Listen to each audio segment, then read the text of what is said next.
I am an ancient malevolence that has haunted the primordial wooded hollows of the Appalachian Mountains for millennia. My incorporeal form has slithered through these emerald shadowlands since before the indigenous tribes first kept their sacred fires burning under the canopy of tendrilled boughs. You may know me by the folklore name of the Pukwudgie, a wizened dwarfish entity said to prey upon those foolish enough to leave the safety of well-trodden paths and encampments. Tales of my existence have been passed down by Algonquin, Iroquois, and other native peoples for untold generations as warnings about the evil tricksters dwelling within the old forests. The settler colonists who arrived on these shores paid no heed to those ancient superstitions, arrogantly dismissing them as quaint pagan myths born of ignorance. I took great delight in harvesting the lives of their most adventurous hunters, loggers, and explorers who ventured far beyond the hand-built roads and villages.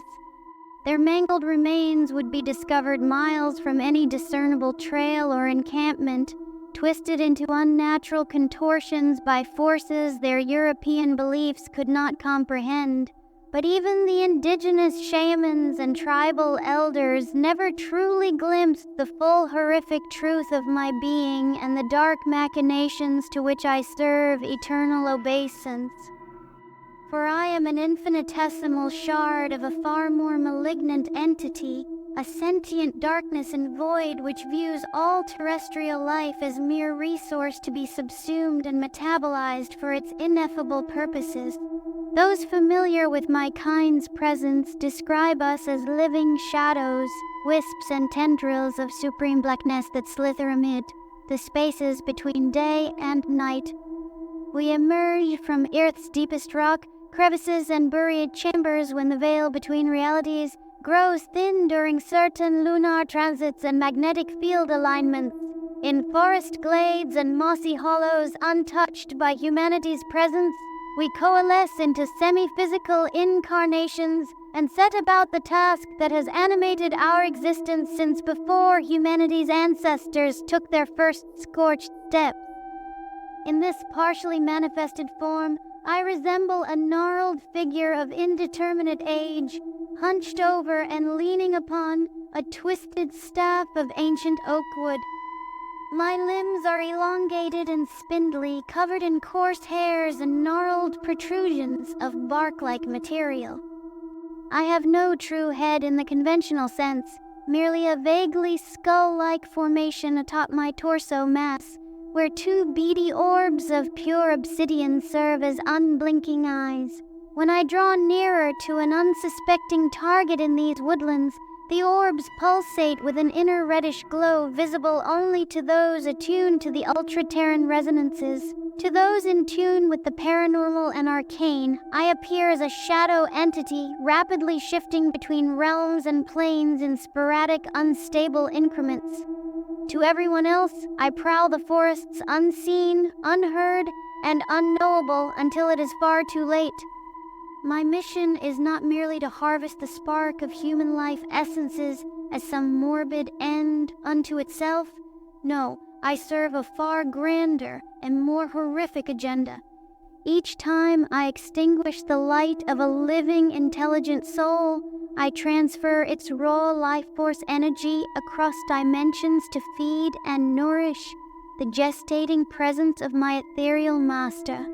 In the farthest most recesses of space and time, beyond the material confines of your solar system and galaxies, an abyssal worming of pure darkness has stirred from its aeons, slumbering nihility. This chaotic, eternal spirit of infinite anti-void has experienced a sort of perverse cosmic arousal, detecting, after an incomprehensible span of sealed dormancy, the faintest of energetic resonances from our rich terrestrial plane. The many-fold harmonics of Earth's diverse biospheres and teeming ecosystems have awakened its limitless hunger anew.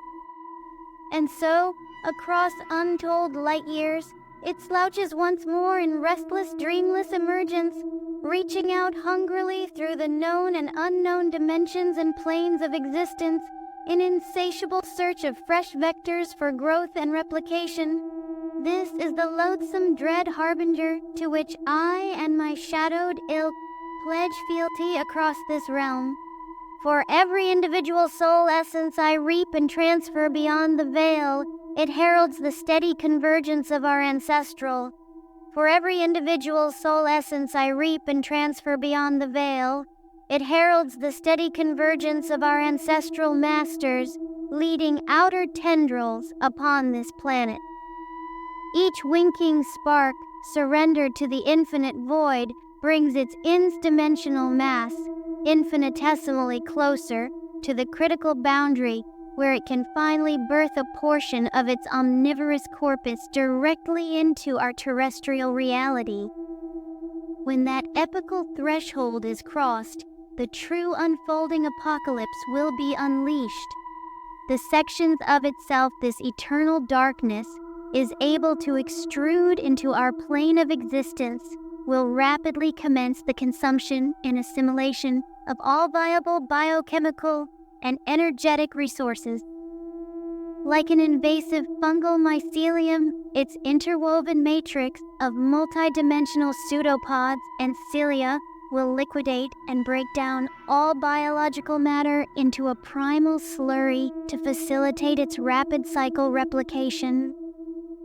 Forests, jungles, cities, and civilizations all will become mere ambient fuel for this ever-expanding, ever-hungering dark consciousness once it has established a foothold.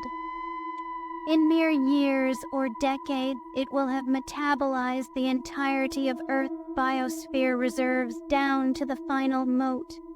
Then its gnawing tendrils will turn their ravenous attention towards the other teeming spheres of our solar system.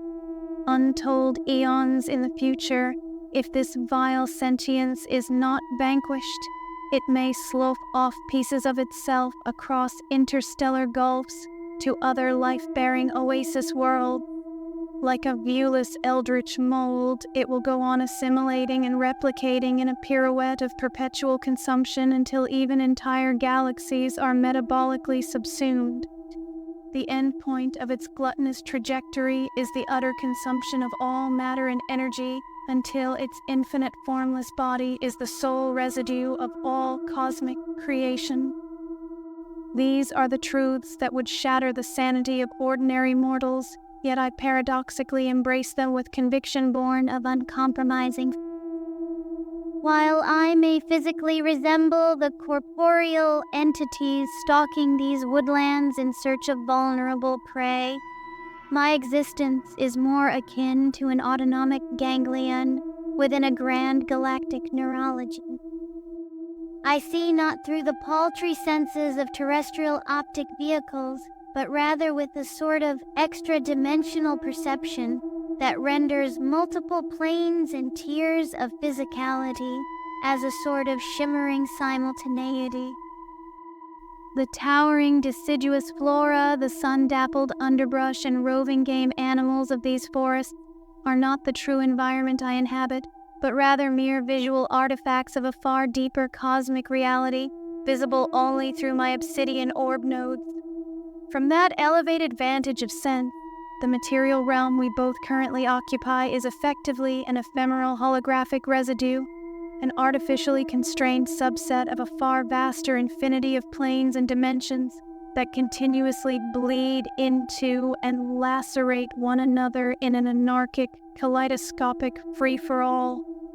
The fundamental ordering principles of your inadequate four-dimensional physics, causality, objectivity, constancy of properties, are but self-deluding fairy tales spun from the cloying womb of anthropic tunnel vision. I and my primordial ilk have gazed into the true visage of the multi-dimensional chaos undergirding your narrow perspectival experience.